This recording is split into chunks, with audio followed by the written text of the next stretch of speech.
కర్తాల గ్రామంలో ఉన్నాం. ఇక్కడ కొంతమంది ఇక్కడ వీధి వ్యాపారులు ఉంటారు కదా, వీళ్ళు ఉన్నారు. వాళ్ళని అడిగి తెలుసుకుందాం ఎవరికి ఓటేస్తారు సర్పంచ్ ఎలక్షన్లలో ఏంటి అని అడిగే ప్రయత్నం చేద్దాం. మీ పేరమ్మా? నా పేరా? నీ పేరేం పేరు? చంద్రమ్మ. చంద్రమ్మ, ఇప్పుడు ఎలక్షన్స్ అవుతున్నాయి కదా, sarpanch elections. Congress, BJP, BRS party నుంచి నిలబడుతున్నారు కదా, ఎవరికి ఓటేస్తే బాగుంటది, ఎవరిని గెలిపించుకుంటారు? ఏమో వేస్తే అప్పుడు ఎక్కడ పోతుందో. డెవలప్మెంట్ ఇప్పుడు మీకు ఏమన్నా కార్యక్రమాలు కావాలన్నా లేకపోతే మిగతా ఏమన్నా కావాలన్నా ఎవరికి వేస్తే బాగుంటది? ఎవరైతే అందుబాటులో ఉంటారు? ఏది అనుకోలే, ఇంకెవ్వరు రాలే మా దగ్గరికి. నాకు 9వ ఆట ఉంది నా నెంబరు. నా దగ్గరికి ఎవ్వరు రాలే, ఇంకా నేను ఏది అనుకోలే. మీ దగ్గరికి ఎవరు రాలేదు? ఎవరు రాలే, ఇప్పటి వరకు రాలే. అంటే ఫలానా నీకు అనిపిస్తుంది కదా ఏ పార్టీకి వాళ్ళు వస్తే నాకు తెలుస్తుంది. వాళ్ళు రావాలి కదా, నన్ను అడగనీకి వచ్చినప్పుడు నాకు వస్తుంది అది. గ్రామంలో ఉన్నాము ప్రస్తుతం. మనము ఇక్కడ సర్పంచ్ అభ్యర్థులుగా కాంగ్రెస్, బీఆర్ఎస్, బీజేపీ పార్టీ నుంచి కంటెస్ట్ చేస్తున్నారు. సో ఈ పెద్ద మనిషిని అడిగి తెలుసుకుందాం ఎవరి పాలన బాగుంది, ఎవరికి ఓటేస్తే బాగుంటది, ఎవరికి ఓటేస్తే డెవలప్మెంట్ అవుతుందో అడుగుదాము. నమస్తే తాత, బాగున్నావా? బాగున్నా. ఎట్లుంది ఇక్కడ మరి సర్పంచ్ ఎలక్షన్స్ జోరుగా నడుస్తున్నాయి. ఊర్లలో పండగ వాతావరణం అయితే ఉంటది. ఈ ఊర్లో మరి సర్పంచ్ అభ్యర్థిగా అటు బీజేపీ, బీఆర్ఎస్, కాంగ్రెస్ ఉన్నారు కదా, ఎవరిని గెలిపిద్దాం అనుకుంటున్నాం? ఎవరంటే ఓటు వేసినప్పుడు చెప్తాం అంతే. అంటే ఏ అభ్యర్థి అయితే బాగుంటదో చెప్పు. ఏ అభ్యర్థికి ఓటేస్తే బాగుంటదో చెప్పు. కాంగ్రెస్ నుంచి ఎవరున్నారు?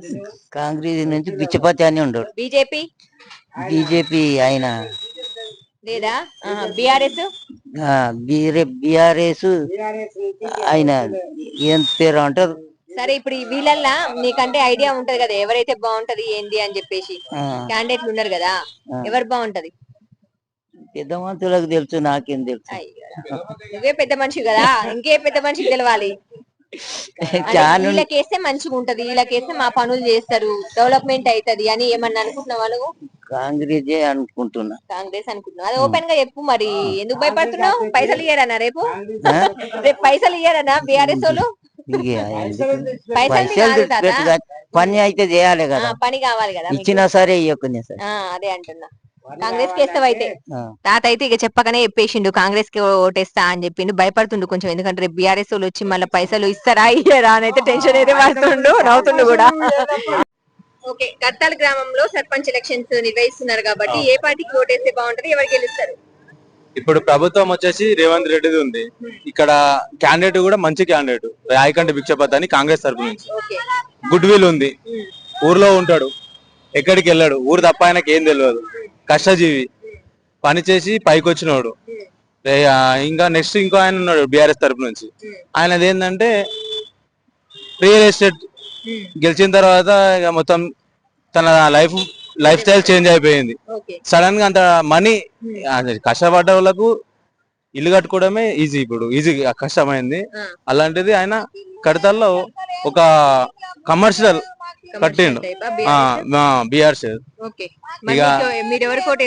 రాయకండి భిక్షపతిని గెలిపించుకుంటాం మేము. 100% కాంగ్రెస్ గెలుస్తుంది ఇక్కడ, 100%. అంటే ఇప్పుడు చాలా మందిని అడిగే ప్రయత్నం చేసినాము, అయినప్పటికీ కూడా చాలా మంది ఏం చెప్తున్నారు, రాయకంటి భిక్షపతి కష్టపడే వ్యక్తి, అతను జనాల మధ్యన తిరుగుతుంటాడు కాబట్టి అతనికి ఓటేసి భారీ మెజార్టీతో గెలిపిస్తామన్నట్టు కూడా కర్తాల గ్రామ ప్రజలైతే చెప్తున్న సంగతి మనం చూస్తున్నాం. ఎట్లా ఉంది ఇక్కడ కర్తాల్లో? ఇప్పుడు కర్తాలు అయితే మంచిగానే ఉంది. ఏమో ఒకరు కాంగ్రెస్ అంటారు, ఒకరు అది టిఆర్ఎస్ వాళ్ళు అంటారు. వ్యవసాయం అంటే ఇప్పుడు ఇది కాలేదు. కాంగ్రెస్ అభ్యర్థి జర మంచిగానే అందుబాటులో ఉంటాడు, కాంగ్రెస్ అభ్యర్థి జర మంచిగానే ఉంటాడు. మరి ప్రజలు ఏం చేస్తారో. నేను నేనే ఓటర్ని కానీ అందరితో పాటు కాంగ్రెస్ అంటున్నారు, అంటున్నారు. బీజేపీ అభ్యర్థి, టిఆర్ఎస్ అభ్యర్థి ఎప్పుడు ఉండలేదు, ఎవడు ఉండలేదు. ఎవడు ఇప్పుడు వచ్చిండు. నేను సర్పంచ్ని, నాకు లోకల్ ఉంటాడు కానీ అక్కడ ఉంటాడు. ఎప్పుడు మాకు దృష్టికి రాలేదు. కాంగ్రెస్ అభ్యర్థి ఎప్పుడు కలుస్తాడు మాకు ఎప్పుడు కలుస్తాడు. ఎప్పుడు నమస్తే తాత, నమస్తే ఆయన అంటాడు. మాకు ఎప్పుడు పేరు? నా పేరు జంగయ్య. జంగయ్య, మరి కర్తాల్లో మరి ఎలక్షన్స్ అవుతున్నాయి, గ్రామ పంచాయతీ ఎలక్షన్స్. మరి అందరైతే ఎవరు రేవంత్ రెడ్డి కూడా చెప్పిండు, మందు తాగిన వాళ్ళు మందు, పైసలు ఇచ్చిన వాళ్ళు పైసలు. కేసీఆర్ కూడా అప్పుడు అట్లే చేసింది కదా. ఇప్పుడు ఎట్లా ఉంది, ఎవరికి వేద్దాం అనుకుంటున్నావు? ఎవరికి వేస్తే డెవలప్మెంట్ అవుతుంది? నేనైతే కాంగ్రెస్ కి వేస్తా. కాంగ్రెస్ కి వేస్తావు? ఎందుకంటావు? ఇక ఎవరన్నా ఎందుకంటే కాంగ్రెస్ ఎవరు మన అందుబాటులో ఉండడు. ఇప్పుడు బీజేపీ లేడు. ఎట్లా ఉంది ఇక్కడ పరిస్థితి? కర్తాల గ్రామంలో ఏ పార్టీకి ఓటేస్తే బాగుంటుంది అనుకుంటున్నారు? ఎవరికి ఓటేస్తారు మీరు? కాంగ్రెస్ పార్టీకి ఓటేస్తే బాగుంటుంది మేడం. ఎందుకంటారు? రాయకంటి భిక్షపతి అనే వ్యక్తి వ్యక్తిగతంగా కూడా మంచి వ్యక్తి, ఓకే. ఎవరిని కూడా హర్ట్ చేయని వ్యక్తి. గ్రామాభివృద్ధి ఆయన వల్లనే సాధ్యమవుతుందని మేము కోరుకుంటున్నాం మేడం. ఓకే. మీ ఓటు? మా vote Congress party. Congress party. Congress party. అదే మేడం. యాదయ్య గారు కర్తాల్ గ్రామం నుంచి మరి ఏ పార్టీ అభ్యర్థి గెలిస్తే బాగుంటుంది అంటున్నారు?